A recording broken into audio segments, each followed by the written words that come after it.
Planning a trip to Walt Disney World can be extremely scary, and when you get into the full breakdown of how you want to experience each day, it can be extremely daunting if you've never done it before. So in today's video, I'm going to share with you a full breakdown of how my family likes to experience our Walt Disney World day. I'm also going to include a template so that you can just copy our example and use it for your Walt Disney World vacation. Now, if you haven't booked that trip quite yet, but still want to learn a little bit about how I like to plan my day, this is the perfect video for you. But if you're looking for more information about how to book your trip and which resorts I recommend and when to go and all of that good stuff, you can find more of that on my channel. Let's start first with our template. And by the way, this template is totally free for you to use. I've included it in the description of this video, and I've left several days blank so that you can fill it in. You are free to use it and share it with friends. It's there for you. Let's dive right in. Right at the top, we have our arrival time along with our flight number, just so that we can keep track of it with this little piece of paper in our hand. My family and I, we're always flying nowadays. We haven't driven to Disney World in 10, 15 years,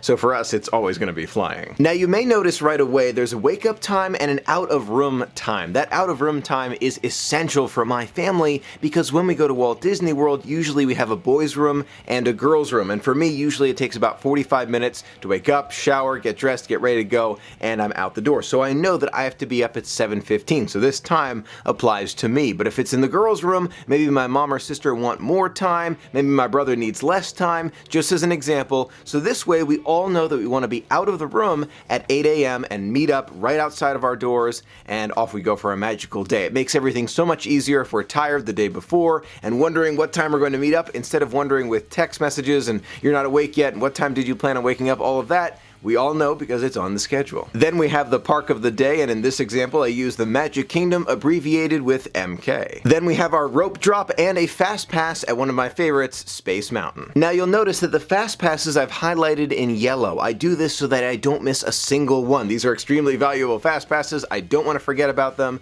In case I don't look at the app, or maybe the app isn't working, this works perfectly. I just have it handy. Oh yeah, I have a fast pass for Space Mountain at 9 a.m. Then we keep moving down the list, and you'll notice right away that I'm giving myself a lot of time between activities, and believe it or not, this wasn't always the way we did it. My family and I used to have it down to the minute. At 9:03 we'd be on Space Mountain, we'd be off Space Mountain at 9:16, and then we'd want to make sure we're on Buzz Lightyear at 9:18, and we'd go for PhotoPass pictures, and we realized that scheduling it this far down in detail gave us no room for flexibility and actually took away from the magic. It took away from the magic because it made us a little bit stressed. We were worried about getting to Buzz Lightyear on time, otherwise we'd miss our PhotoPass and all. And yes, we did see more, but we took away from the magical moments, so we've changed it and we have a lot more flexibility now. We all agree this is a much better way to experience the magic. Now back to the schedule, and we have a meet and greet with Mickey Mouse and Tinkerbell if possible. Again, this depends on crowds. Then we get to Ariel's Undersea Adventure / PhilharMagic / Seven Dwarfs Mine Train. In my family, one thing we've really learned to enjoy is the flexibility of choice while you're there. So we're walking around, we're in the general area of PhilharMagic, Ariel's Undersea Adventure, and the Seven Dwarfs Mine Train. We take a glance at the Seven Dwarfs and see that it's a 2-hour wait, and we say to ourselves, no, we're not going to do that, so we head over to PhilharMagic or Ariel's Undersea Adventure. Think of this as a guide, a way for you to think about what you're going to do next and have a general plan for walking in an area that you are interested in seeing. Now we come to lunch, and we have two delicious options, Columbia Harbor House or Cosmic Rays, depending on how everyone is feeling. Now you'll notice that the food options are colored orange. Of course you can use any color, but we find that using these colors are extremely helpful, so we know fast pass times, we know the different dining times, and then we get to the very important red with white text, which tells us we have to be at a specific place at a specific time to catch a show. We move down here, we have Pirates of the Caribbean, a Dole Whip, gotta make time for that, yum,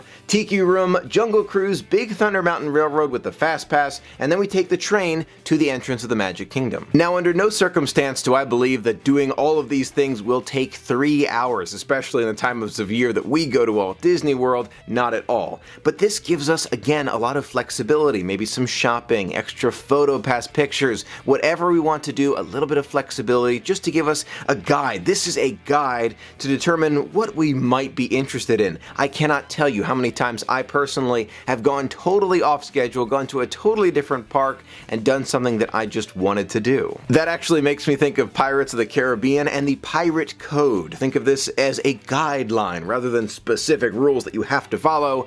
It's a guideline for you. The code is more what you'd call guidelines than actual rules. Moving on from there, after we get to the entrance of the Magic Kingdom, lots of time for shopping and pictures and whatever else we want to do. Then we have dinner reservations at Be Our Guest, the People Mover at 7:45 on this example, and then getting to the fireworks spot by 8:15, leaving a 45-minute window so that we can, have a relatively good spot for Happily Ever After. Then at the end of the day, we've left a few minutes there for late night photos, the bus back to the resorts, sleep by time, we all have that, and the set alarm time. Again, that's based on individual, when you need to set your alarm to be out of the room by a specific time the next day. I've got to tell you, having a plan like this is, in my opinion, essential, even if you don't use it. Just having it as a reference guide to let you know when the fast passes are, when your reservation for dinner is, something like that, just so you can have it in your pocket, fold it up, put it in your back pocket, it is essential. My last piece of advice about the schedule: if you're planning on going on your first ever solo adventure, or even your second or third solo adventure, the plan becomes even more important. I've made a video all about going by yourself to Walt Disney World, which you can find on my channel, but in it I've mentioned many times how having a schedule is essential just in case there is a moment, 1 or 2 moments, where you feel this twinge of loneliness. I personally guarantee you that if you have a plan like this with you and you are by yourself, it is going to help in any moment where you feel like, I'm not sure what to do next. You will have the plan, you know what you had scheduled originally, and you can jump right back on the plan. It is extremely helpful. I've used it many times for years. Now, by no means is this the only way to plan your Walt Disney World vacation, but I wanted to share it with you because it has helped my family for many, many years, and I'm hoping that it helps you on a future Disney adventure. Don't be afraid to adapt or change it so it's perfect for you. Maybe you want a 2:15 reservation, you want to make sure you get to the beach club at 2:45, whatever it is, move it around, make it perfect for you. Let me know in the comments below if you're planning on using this template in the future and adapting it so it's perfect for you, or maybe you have a totally different way of organizing your adventure and maybe just text each other in the parks. Let me know, I'd love to hear from you. Thank you so much for being a part of the magic with me. Until next time, have a magical day.